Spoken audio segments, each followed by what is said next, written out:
रावण की हनुमान जलाया ही लंका, ओ रावण की हनुमान जलाया ही लंका।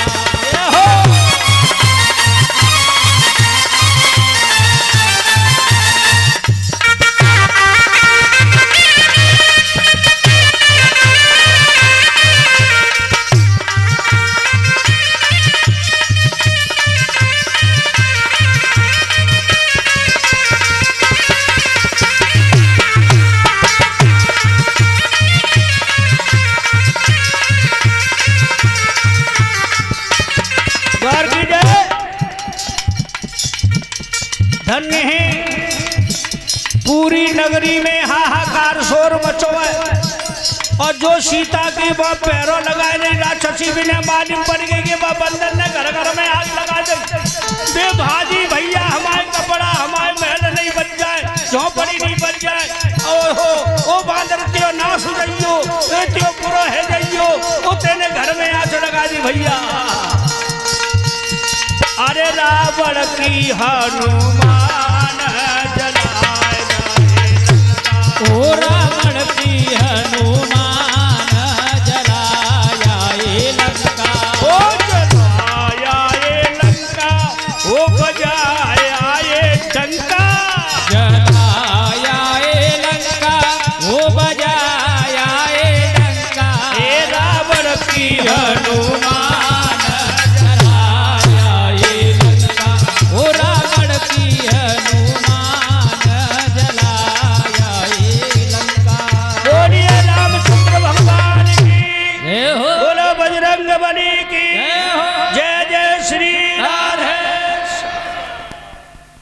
हनुमान जी आ गए, पूछ बुझाए के सीता जी के चरणों में जाके गिर पड़े। अब सीता जी बोली लल्लू कहूँ भूसे भाष तो ना गयो, बोले मैया मुँह पे को आँच ना आई, पर तुम्हारे चरणों की कृपा से, राम जी की कृपा से, हनुमान जी खुद अपना नाम नहीं लेते, तुम्हारे चरणों की कृपा से, प्रभु की कृपा से मैया मैंने तो सब बल अजमाए लो, और बाकी अस्त्र शस्त्र हते ना बेऊ में न बनाए डाले, कछु ना छोड़ो। यहाँ पर ही सीता जी ने अजर अमर होने का हनुमान को वरदान दिया, और अपना उन्होंने पहला पुत्र हनुमान को ही स्वीकार किया। बोलो सीता मैया की। यज्ञपति महाराज उनकी तरफ से 101 रुपया श्रीमद् भागवत में आए, और 11-11 रुपये हमारे सभी शास्त्री मंडल को उन्होंने दिया। भगवान उन पर कृपा बना रखे। बोलो रामचंद्र भगवान की। इस तरह परिषद महाराज हनुमान जी चूड़ामणि जो सीता जी ने निशानी दी कि जाओ मेरी तरफ से प्रभु को भेंट कर देना, तो आज वह वापस आए तो बांदर भालुओं में बड़ी खुशहाली हुई। राम जी को सारा भेद बताया और कह दिया प्रभु माता इतनी दुखी हैं, ऐसा संसार मैंने कभी किसी को नहीं देखा, हर वक्त तुम्हारा ही नाम रटती रहती है, उनके होठों पर उनके रोम रोम में तुम्हारा ही नाम बसा हुआ है, केवल प्राणों को बचाए हैं, ऐसे समझो जैसे मृत्यु के समान वो बैठी रहती है। तब राम जी ने कहा कि हे सुग्रीव अब देर मत कीजिए। तब यहाँ समुद्र का सेतु बांधा गया, उस पार राम पहुंचे, झंडा गाड़ दिया बंदर भालुओं को लेकर के, और अंगद को भेजा है पहली चेतावनी देने के लिए। अंगद भी रावण को सबक सिखा के आया कि देखो रदसानन, अभी कुछ नहीं बिगड़ा है, हमारे स्वामी की आज्ञा है कि अभी भी तुम जगत माता सीता को वापस दे दो, उनकी शरण में हो जाओ तो तुम्हारी लंका बच जाएगी। लेकिन वहाँ कोई भी बात उसकी समझ में नहीं आ रही। क्यों? कि काल भौरिया बैठी है सर पे, और जाके शनीचर सर पे बैठ जाए तो अच्छी बात भी बुरी लगती है। अपने भैया लात मार के बाहर निकाल दो, समझाए।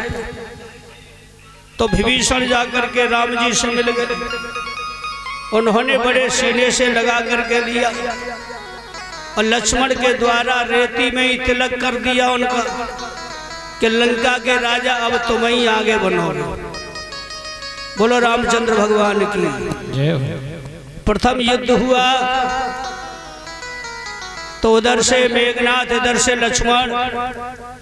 लक्ष्मण शक्ति प्रहार किया, मेघनाथ ने लक्ष्मण के शक्ति लगी।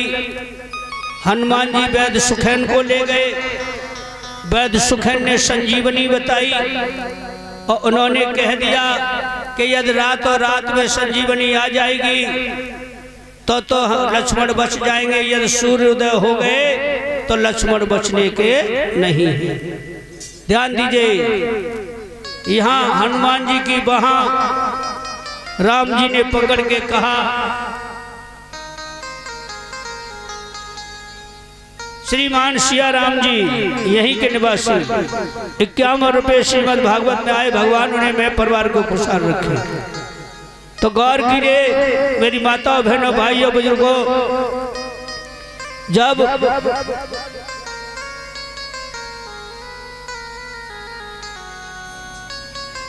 राम जी ने ऐसा सुना तो हनुमान जी की बाह पकड़ के कहा कि हे हनुमान, अब तुम्हारे सिवा और कोई इस काम को नहीं कर सकता, मेरे भैया के प्राण बचाओ। हनुमान जी जय श्री राम कह करके उड़ गए, देवनागिर पर्वत पे पहुंचे, लेकिन रावण मालूम पड़ गई तो काल ने मुझको भेज दो उनका रास्ता रोकने के लिए। लेकिन वहां हनुमान जी ने मगरी से भेद पाया और उस काल नेम को मार के उसका अंत किया। बोलो बजरंगबली की।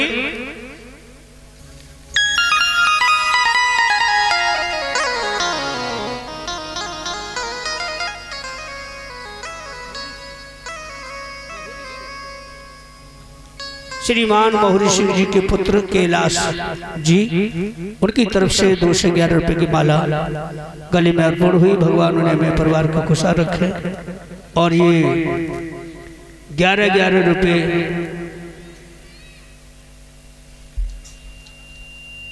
11-11 रुपए हमारे सभी शास्त्री मंडल को उन्होंने दिया। भगवान उनके मैं परिवार को खुशहाल रखे। बोलो रामचंद्र भगवान की। तो हनुमान जी ने काल नेम का वध किया और सीधे पहुंचे देवनागिर पर्वत पर, लेकिन वह बता दी थी